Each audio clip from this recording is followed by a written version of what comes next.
Oke, baiklah, saudara-saudara semua. Ini udah minggu ketiga, berarti sudah masuk materi yang kedua untuk metode aplikasi instrumentasinya. Nah, sekarang kita sudah masuk kepada materi angket atau kuesioner gitu ya. Jadi ada angket, ada kuesioner itu sama. Nah, kita akan masuk kepada materi yang udah cukup agak mulai menguras tenaga dalam membuatnya gitu ya, karena sudah harus benar-benar detail gitu ya. Jadi silakan disimak, diperhatikan baik-baik penjelasan saya tentang apa itu angket atau kuesioner gitu ya. Baiklah, kita masuk ke metode yang kedua gitu ya. Metode kedua asesmen non tes dalam BK gitu ya. Yaitu kuesioner atau angket. Jadi kalau Anda ketemu kuesioner, yaitu angket ya kuesioner gitu ya. Jadi kalau nanti ada bahasa saya kuesioner, yaitu angket maksudnya. Kalau saya ngomong angket, itu kuesioner maksudnya. Jadi jangan sampai ini kuesioner atau angket gitu ya. Jadi kuesioner itu bahasa lainnya adalah angket, atau angket bahasa lainnya adalah kuesioner gitu ya. Oke, kita akan masuk kepada hal pertama yang selalu aja gitu ya. Itu pengertian. Apa sih pengertian dari sebuah kuesioner atau angket gitu ya? Kuesioner adalah pengumpulan data. Iya, sama kayak observasi minggu lalu. Kuesionernya adalah cara untuk mengumpulkan data. Dengan mengajukan daftar pertanyaan tertulis kepada sejumlah individu. Kalau observasi kemarin Anda cuma ngamatin aja, lihat-lihat aja. Nah, sekarang Anda bikin pertanyaan tertulis kepada sejumlah individu, di mana individu yang diberikan daftar pertanyaan tersebut diminta untuk memberikan jawaban secara tertulis juga gitu ya. Jadi nah ini tadi kalau observasi kemarin kan katanya bahwa individu tidak dibebani dengan tugas. Nah kalau ini kita mulai membebani si individu karena dia juga harus nulis gitu ya. Jadi kuesioner ini adalah pengumpulan data dengan memberikan pertanyaan tertulis yang harus dijawab oleh si responden kita gitu ya. Nah, apa jenis-jenis dari kuesioner gitu ya? Yang pertama, nah ini berdasarkannya lagi. Yang pertama berdasarkan bentuk pertanyaan atau pernyataan. Jadi kuesioner itu bisa jadi pernyataan ya, bukan pertanyaan. Jadi ada statement yang kemudian harus dipilih misalkan ya atau tidak, atau sesuai tidak sesuai gitu ya. Atau dengan 5 option gitu. Jadi tidak mesti pertanyaan ya. Jadi bisa jadi pernyataan gitu ya. Yang pertama ada angket terbuka, yang kedua ada angket tertutup, ada angket semi terbuka dan semi tertutup. Angket semi terbuka maksudnya. Nah, angket terbuka itu berarti angketnya bisa gitu ya, memberikan kesempatan kepada responden kita untuk memberikan jawabannya itu luas gitu. Gimana maksudnya? Maksudnya gini, tidak ada option yang jelas gitu. Maksudnya kalau angket terbuka misalnya, bagaimana perasaanmu ketika belajar daring? Ah, itu kan terbuka. Jadi kita mau jawab, mahasiswa atau siswa yang mengisi bisa menjawab apapun. Oh, saya selama daring ini merasa tersiksa gitu ya. Karena kuota saya banyak habis, itu namanya terbuka. Jadi bisa jawab apapun. Nah, kalau closed questionnaire atau angket tertutup, ini lebih ke ada pilihan jawaban. Misalnya, bagaimana perasaanmu ketika belajar daring? A, gitu ya. Sangat tersiksa karena ini. B, biasa saja. C, tidak masalah gitu ya, atau D apa gitu ya. Jadi itu sudah membuat si responden seperti tidak punya pilihan untuk menjawab sesuai katanya. Maksudnya itu dia udah harus menjawab sesuai dengan yang Anda berikan pilihan jawabannya. Jadi tertutup itu sifatnya gitu ya. Oke. Kemudian angket semi terbuka dan semi terbuka. Jadi Anda menggabungkan antara jawaban yang tertutup dan terbuka. Jadi misalnya, apakah Anda bahagia dengan belajar di rumah? Anda kasih 2 jawaban, kita misalnya menggunakan Goldman gitu ya. Skala Goldman itu kan cuma 2 jawaban, misalnya iya atau tidak. Maka Anda jawabannya iya, tidak. Di bawahnya ada lagi mengapa, gitu ya. Jadi itu menjadi angket semi terbuka. Jadi dia awalnya sudah mengunci, kemudian Anda bikin lagi dia bisa menjelaskan lebih banyak gitu ya. Kemudian yang kedua berdasarkan sumber datanya. Ada angket langsung, ada angket tidak langsung. Oke. Nah, kalau angket langsung berarti Anda langsung mendapatkan jawaban dari si responden yang ingin Anda dapatkan. Misalnya gini, Anda pengen tahu bagaimana sih cara dia membagi waktu antara hobi dan pekerjaan seorang responden. Nah, Anda datang langsung ke dia, langsung Anda kasih, nih tolong diisi gitu ya. Itu namanya langsung. Tapi kalau tidak langsung, Anda pengen tahu tentang dia. Gimana sih dia memimpin perusahaan, tapi nggak lewat dia. Anda tanya ke anak buahnya, Anda suruh anak buahnya ngisi angket. Tapi tentang dia, nah itu namanya angket tidak langsung. Jadi sumber datanya nggak langsung dari orang itu, tapi dari orang lain yang mengisi gitu ya. Siap. Kemudian ada angket berstruktur dan ada angket yang tidak berstruktur gitu ya. Kalau yang berstruktur itu jelas gitu ya, ada kisi-kisinya, ada ya jadi lengkap gitu ya. Kalau tidak berstruktur maka tidak ada, biasanya itu sangat seperti tidak ada draftnya gitu ya. Kalau kita di pembuatan angketnya bisa ada kisi-kisi namanya gitu ya. Oke, kemudian ada pola-pola kuesioner gitu ya. Apa itu? Nah, kita akan lihat pola-pola kuesioner. Sebenarnya masih banyak ya pola-pola angket. Kalau di psikologi itu mereka nyebutnya skala gitu ya. Ini skala nih banyak, ada skala Likert, skala Goldman, segala yang lain-lain gitu ya. Kita kenalin cuman beberapa di sini ya. Jadi sisanya ya dibaca di mata kuliah metodologi penelitian, itu kan Anda diajar bikin angket. Nah, di sana Anda akan bikin angket yang akan berguna nanti ketika Anda membuat skripsi gitu ya. Yang pertama skala Likert, ini paling umum, paling sering kita gunakan gitu ya. Apa itu? Yang pertama, mereka itu terdiri dari 5 alternatif jawaban. Ya kalau skala Likert ini ada 5. Nah, bisa jadi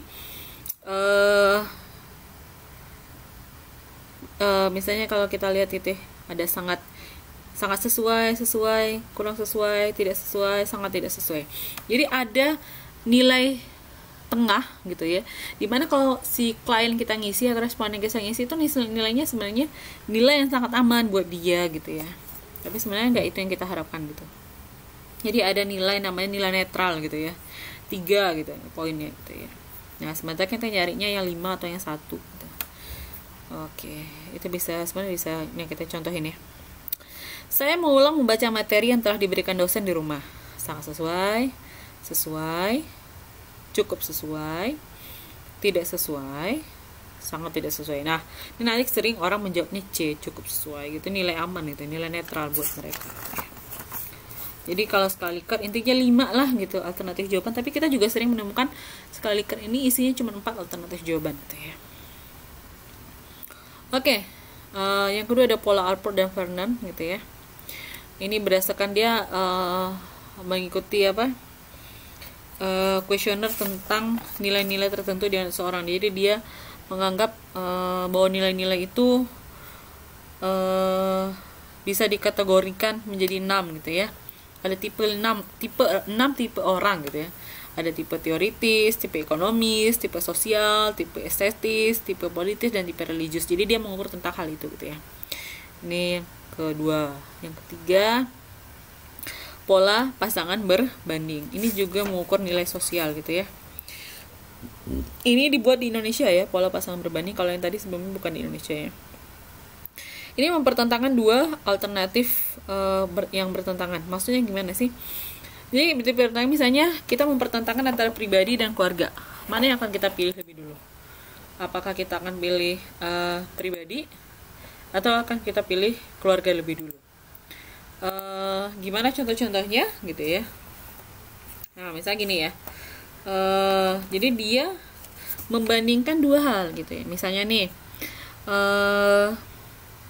pada suatu malam gitu ya, kita membandingkan tentang kepentingan pribadi dan keluarga nih ya, contohnya. Jadi Joko gitu ya, pada suatu malam minggu mau nonton dengan pacarnya nih gitu. Dan mereka sudah beli tiket gitu. Ketika mau masuk ke bioskopnya, tiba-tiba adik Joko nelfon gitu ya, terus bilang bahwa tantenya malam ini akan dioperasi gitu ya. Dan Joko diharapkan menjenguk. Gitu. Apa yang sebaiknya dilakukan Joko? Pilihan yang pertama adalah membatalkan nonton dan pergi menjenguk tantenya. Pilihan kedua, nonton aja dulu, habis nonton baru dia pergi ke rumah sakit jenguk tantenya. Ini mempertentangkan dua hal, pribadi dan keluarga. Apakah dia akan nonton ataukah dia akan datang ke tempat tantenya? Nah, gitu. Itu adalah contoh dari pola pasangan berbanding. Nanti ada contoh berbanding gimana memilih keluarga atau memilih masyarakat, atau memilih sahabat atau memilih keluarga. Itu dipertentangkan sama item-itemnya. Kemudian pola Si Mahadi Widya Prakoso. Nah, ini juga dibuat oleh orang Indonesia ya, dari namanya Indonesia banget gitu ya. Jadi kalau ini menggunakan masalah gitu ya. Jadi dia nggak pasang berbanding, dia menggunakan lebih ke masalah yang sifatnya searah gitu ya. Dia mengukur aspek sifat karakter gitu ya, tentang kerjasama, tentang keuletan, tanggung jawab, percaya diri gitu ya. Ini yang diukur oleh angketnya atau kuesionernya si Mahadi Widya Prakoso ini gitu ya. Misalnya gitu ya, andai kata Anda disuruh bekerja sama dengan kawan yang tidak Anda sukai, sikap manakah yang Anda ambil? Tidak mau, toh pekerjaan tidak akan beres. Yang B-nya mau, asal menguntungkan diri saya.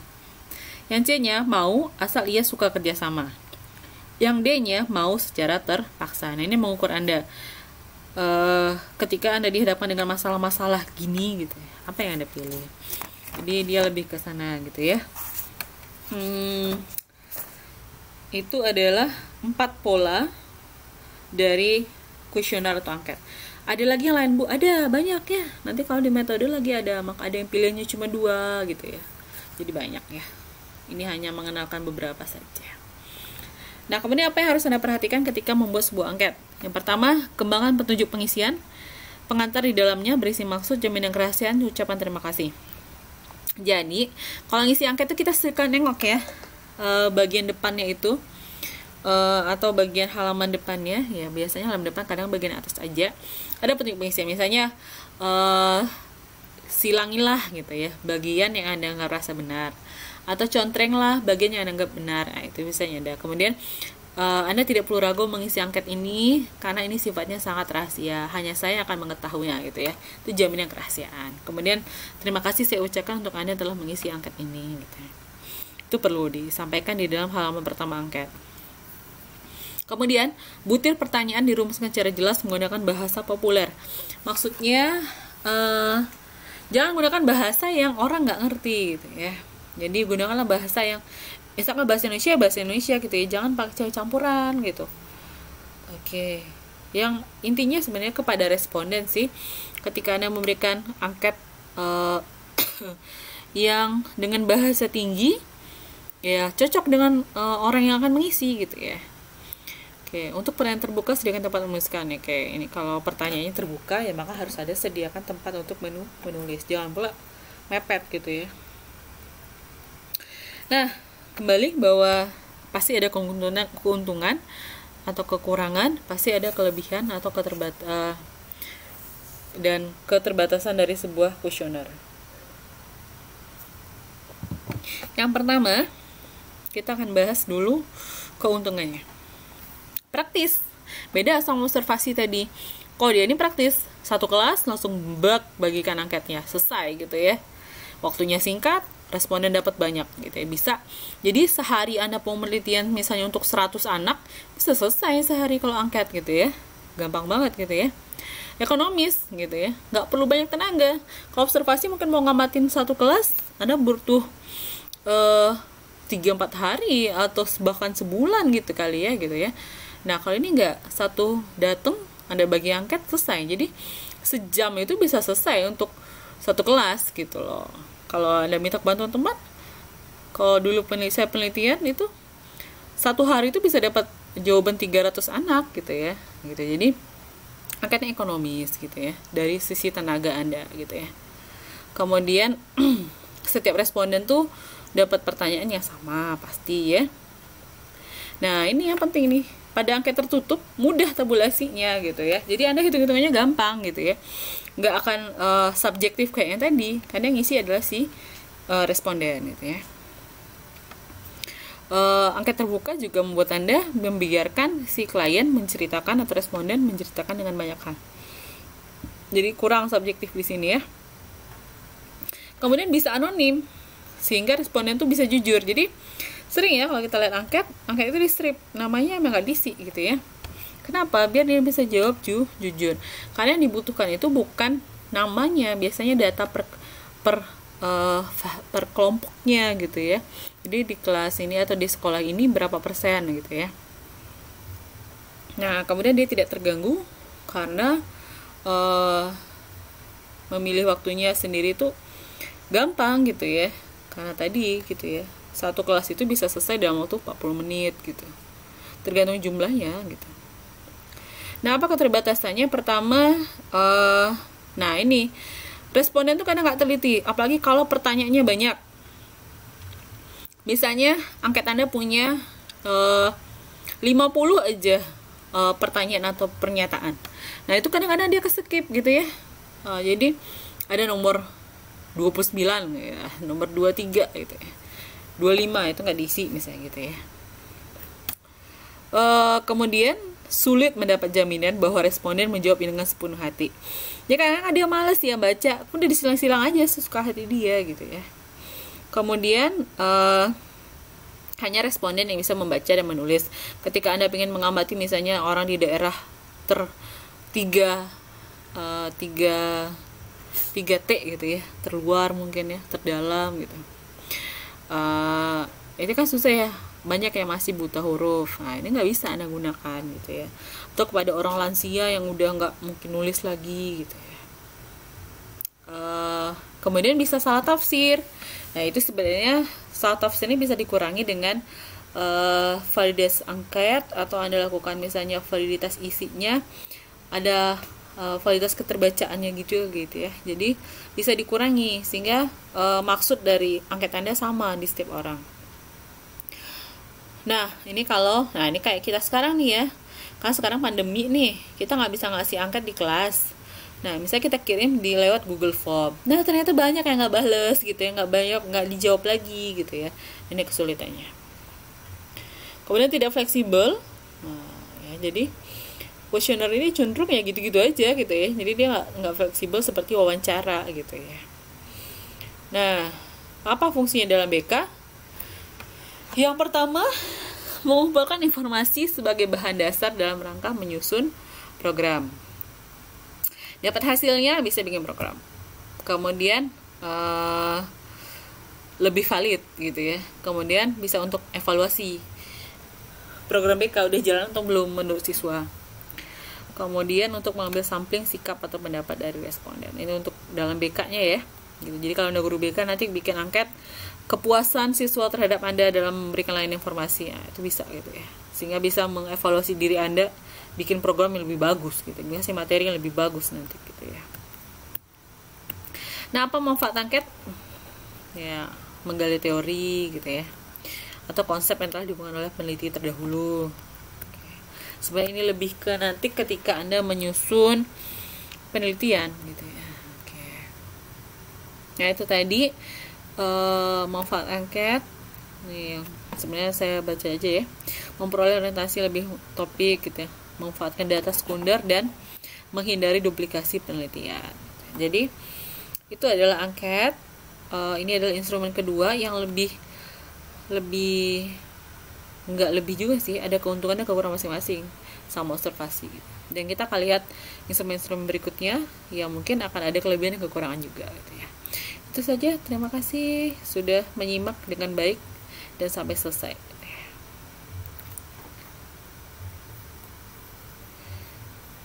Oke, ada tugasnya ya. Buatlah sebuah angket yang terkait dengan fungsi saudara sebagai calon guru pembimbing. Lakukan pada 5 responden. Oke, dan analisis gitu ya. Buat laporan gitu ya. Jadi, ini tugasnya nanti tenang aja akan saya share juga di Google Classroom-nya. Bahwa Anda harus bikin sebuah angket gitu ya. Oke, terima kasih. Oke, Itu tadi penjelasan saya yang panjang lebar tentang angket atau kuesioner. Saya rasa itu sudah cukup untuk menambah wawasan Anda sehingga Anda bisa membuat angket atau kuesioner yang lebih baik. Dan kalau untuk materi yang lebih dalam tentang angket sebenarnya ada di mata kuliah lain, itu bisa di metodologi, itu lebih detail gitu ya, bagaimana cara membuat kisi-kisi, menentukan indikator dan variabel gitu ya. Nah itu saja. Berarti setelah ini Anda harus bikin angket, kuesioner berdasarkan teori-teori yang sudah kita pelajari di mata kuliah lainnya.